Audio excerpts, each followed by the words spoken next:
네, 오늘 성경 말씀 보시겠습니다. 사도행전 11장 19절부터 26절까지 말씀입니다.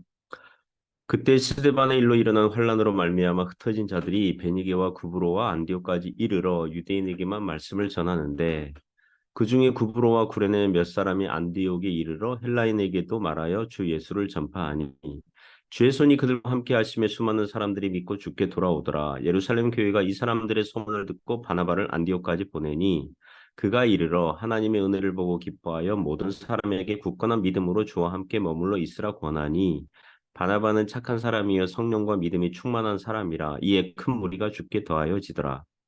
바나바가 사울을 찾으러 다소에 가서 만남에 안디옥에 데리고 와서 둘이 교회에 1년간 모여 있어 큰 무리를 가르쳤고 제자들이 안디옥에서 비로소 그리스도인이라 일컬음을 받게 되었더라. 아멘. 네, 오늘 안디옥 교회 설립 이런 제목으로 하나님의 말씀 증거하겠습니다. 첫 번째 본문은 첫 번째 교훈은 복음 전도는 하나님의 능력으로 된다는 것입니다. 하나님의 능력으로 된다.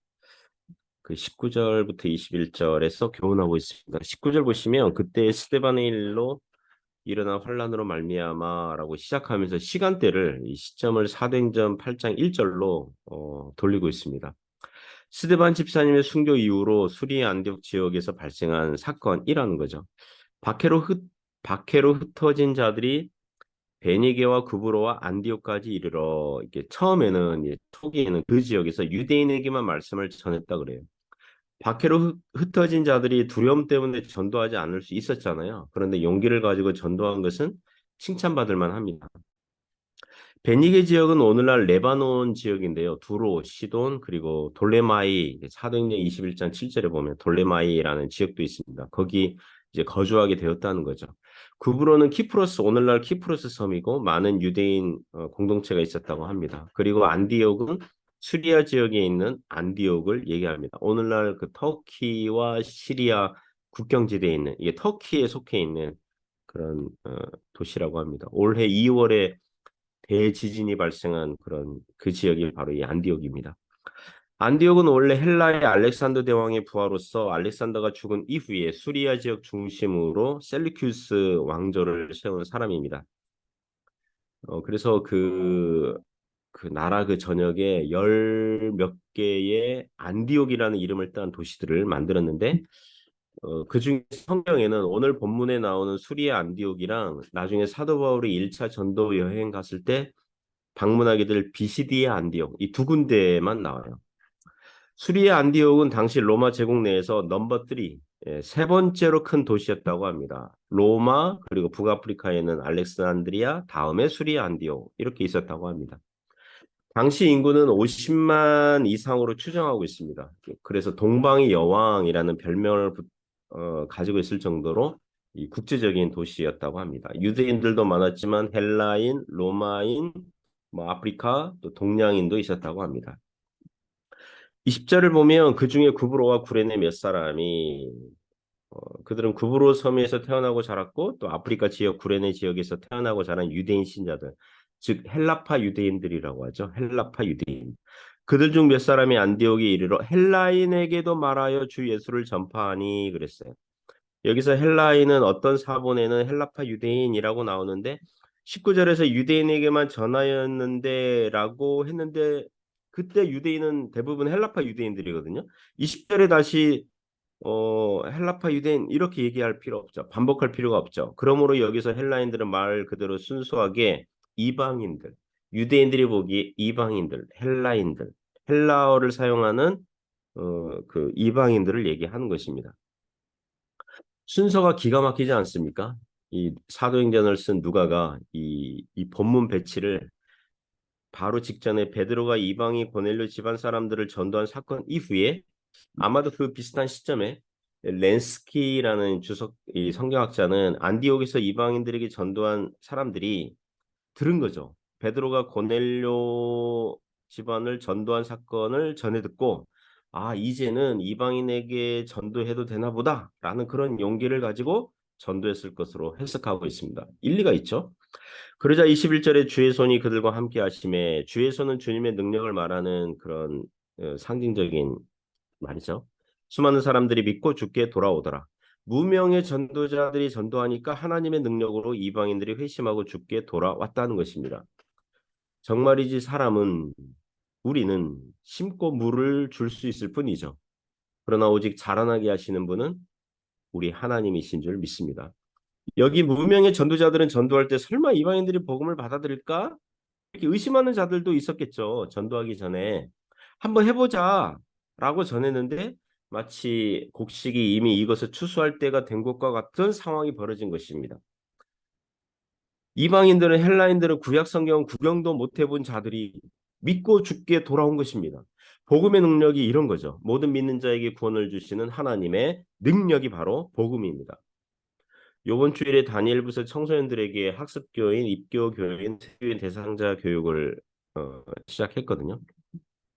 그 중에 어떤 청소년들은 제가 하는 신앙 질문에 그들 나름대로 그들 나이대에 아주 적절한 신앙적인 대답을 하는 걸 들었습니다. 제가 그걸 들으면서 이것 또한 은혜로다. 학생들이 믿음이 잘 자라나기를 기도하고 있습니다. 우리는 전하고 가르치고 기도할 뿐이에요. 자라나게 하시는 분은 전능하신 하나님이신 줄 믿습니다. 두 번째 교훈은 적절한 사역자는 교회에게 복이 된다는 것입니다. 22절부터 24절에서 교훈하고 있습니다. 22절에 예루살렘 교회가 이 사람들의 소문을 듣고 바나바를 안디옥에 보냅니다. 예루살렘 교회는 어머니 교회처럼 사마리아 지역의 교회가 세워졌을 때도 받고 베드로가 고넬료 이방인 집안 전도한 거를 이제 그 보고를 들었고 그리고 수리 안디옥 지역의 교회도 과연 어, 동일한 주님 안의 교회인지 인정할지 여부를 확인하고자 바나바를 보내는 것입니다. 물론 이후로는 바울과 바나바가 전도 여행하면서 이방 지역의 교회가 세워졌어도 예루살렘 교회가 확인하려고 사역자를 파견하지 않죠. 왜냐하면 바울과 바나바가 사도로서 그 역할을 했기 때문에 권한을 위임한 셈이죠.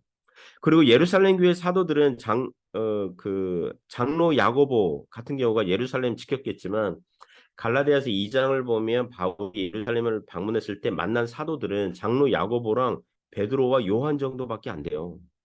다른 사도들은 어디 있었을까요? 아마도 다른 지역에서 유대, 갈릴리 뭐 이런 지역에서 전도 활동하느라고 바빴을 것입니다. 여기서 바나바가 적임자인 이유는 바나바 자체가 헬라파 유대인 출신이거든요. 바나바가 구브로 섬 출신이에요. 수리 안디옥에서 전도자들로 활동하는 자들 중에 바나바와 동향 사람들도 있었을 거예요. 그러니까 문화와 정서면에서 익숙하고 어울리기 쉬운 거죠. 우리나라 경상도 지역 교회들 중에서 담임 목사님으로 섬기는 분들 중에 전라도 출신이 별로 없을걸요. 전라도 지역도 경상도 출신 목사님이 담임하는 경우가 별로 없을 거예요. 아예 없지는 않겠지만 거의 없을 겁니다. 왜 그렇습니까? 문화와 정서 면에서 동질감을 얻는 게 이게 중요하기 때문에 그런 거죠. 미국에서도요, 백인들 많이 다니는 교회의 담임 목사가 흑인 목사다. 이런 경우가 별로 없어요. 흑인들 지역에 대부분 흑인들이 교인들인데 담임 목사가 백인이다. 이런 경우도 별로 없어요. 교회가 왜 이렇게 배타적입니까?가 아니라 그 지역 사람들에게 문화와 정서가 맞는 그런 적임자가 필요하다는 것입니다. 23절에 바나바는 수리의 안디옥에서 믿는 이방인들 보면서 하나님의 은혜를 보고 기뻐하였고 모든 사람에게 굳건한 마음으로 주와 함께 머물라고 권합니다. 바나바답죠. 위로의 아들 별명이 붙은 것처럼 안디옥 교회 교인들에게 처음 시작한 신앙을 인내함으로 끝까지 주님께 머물러 있으라 이렇게 권하고 있습니다. 24절에 바나바는 착한 사람이요 성령과 믿음이 충만한 사람이라 큰 무리가 죽게 더하여지더라 라고 말씀하고 있습니다. 바나바가 안디옥 교회 오늘날식으로 얘기하면 안디옥 교회 담임 목사로 부임하고 나서 교회는 더욱 성장하고 발전하고 교인들이 많아졌습니다. 적절한 사역자는 교회의 복이 되는 줄 믿습니다. 목회자들 사이에 이런 말이 돌거든요. 목사는 좋은 교인을 만나야 복이고 교인들은 좋은 목사를 만나야 복이다. 이게 신앙생활에 큰 유익이 돼요. 만일 목사가 교인들 때문에 괴로워하고 교인들은 목사 때문에 괴로워하고 시험 든다면 신앙생활을 복되게 평안하게 할 수 없는 거죠. 목사는 좋은 목사가 되려고 애써야 되고 교인은 좋은 교인이 되도록 애써야 하겠습니다. 세 번째 교훈은 하나님의 일에는 동력자가 필요하다는 것입니다. 25절부터 26절에서 교훈하고 있습니다. 25절에서 바나바가 사울을 찾으러 다소에 갑니다. 아마도 바나바는 안디옥 교회에 교인들이 많아졌고 어, 바나바 혼자 가르치기에는 감당할 수 없으니 동력자가 필요해. 그래서 동력자 누가 좋을까? 이렇게 하다가 사울이 떠오른 거죠. 그죠? 사울 바울이 떠오른 거죠. 사울 바울도 어떤 면에서는 헬라파 유대인이잖아요.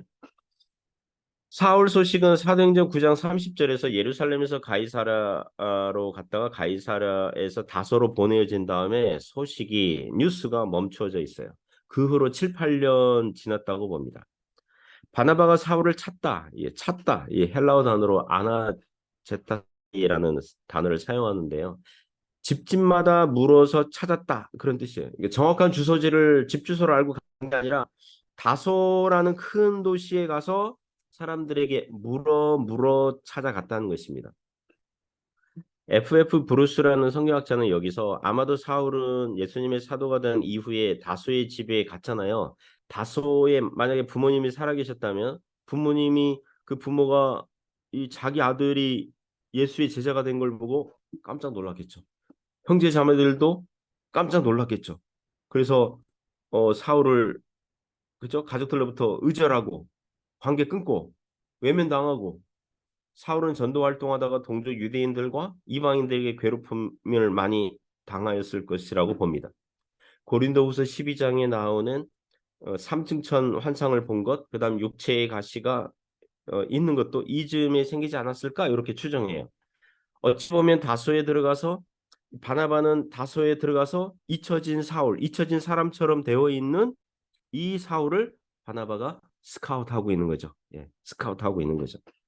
바울이 나중에 바나바보다 더 유명한 사람이 되고 더 능력 있게 사역하게 되는 그 결과를 미리 봤으면 바나바는 다소에 가서 바울을 여전히 안디옥 교회 동력자로 데려왔을까요? Yes.